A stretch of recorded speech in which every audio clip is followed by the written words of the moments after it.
He crawled out of the gorse bush, brushed the prickles from his nose, and began to think again. And the first person he thought of was Christopher Robin.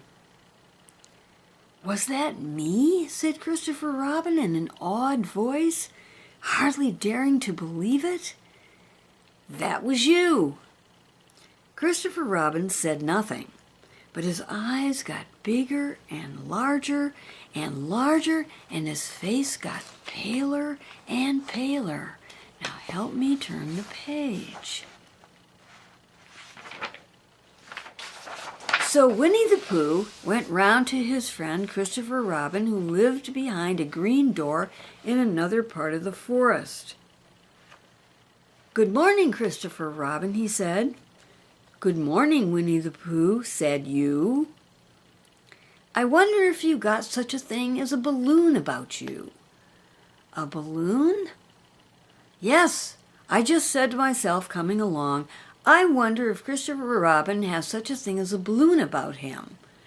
I just said it to myself, thinking of balloons and wondering." "What do you want a balloon for?" you said. Winnie the Pooh looked around to see that nobody was listening, put his paw to his mouth, and said in a deep whisper, "Honey. Honey." "But you don't get honey with balloons." "I do," said Pooh. "Well, it just happened that you had been to a party the day before at the house of your friend Piglet, and you had balloons at the party. You had a big green balloon, and one of Rabbit's relations had a big blue balloon and had left it behind, being really too young to go to a party at all. And so you had brought the green one and the blue one home with you." "Which one would you like?" you asked Pooh. He put his head between his paws and thought very carefully. "It's like this," he said. "When you go after honey with a balloon, the great thing is not to let the bees know you're coming. Now, if you have a green balloon, they might think you were only part of the tree and not notice you. And if you have a blue balloon, they might think you were only part of the sky and not notice you. And the question is, which is most likely?" "Wouldn't they notice you underneath the balloon?" you asked. "They might or they might not," said Winnie the Pooh. "You never can tell with bees." He thought for a moment and said, "I shall try to look like a small black cloud.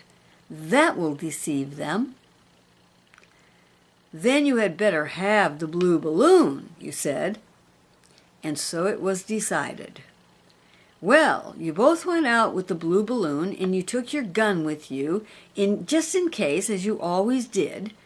And Winnie the Pooh went to a very muddy place that he knew of and rolled until he was black all over.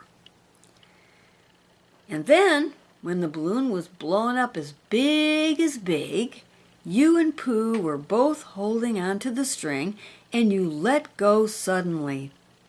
And Pooh Bear floated gracefully up into the sky and stayed there, level with the top of the tree and about 20 feet away from it. "Hooray!" you shouted. "Isn't that fine?" shouted Winnie the Pooh down to you. "What do I look like?" "You look like a bear holding onto a balloon," you said. "Not," said Pooh anxiously, "not like a small black cloud in the sky?" "Not very much." "Ah, well, perhaps from up here it looks different. And as I say, you never can tell with bees." There was no wind to blow him nearer to the tree, so there he stayed. He could see the honey, he could smell the honey, but he couldn't quite reach the honey. After a little while, he called down to you. "Christopher Robin," he said in a loud whisper. "Hello." "I think the bees suspect something." "What sort of thing?" "I don't know, but something tells me they're suspicious." "Perhaps they think you're after their honey." Now help me turn the page. Oh, it's getting very, very suspenseful.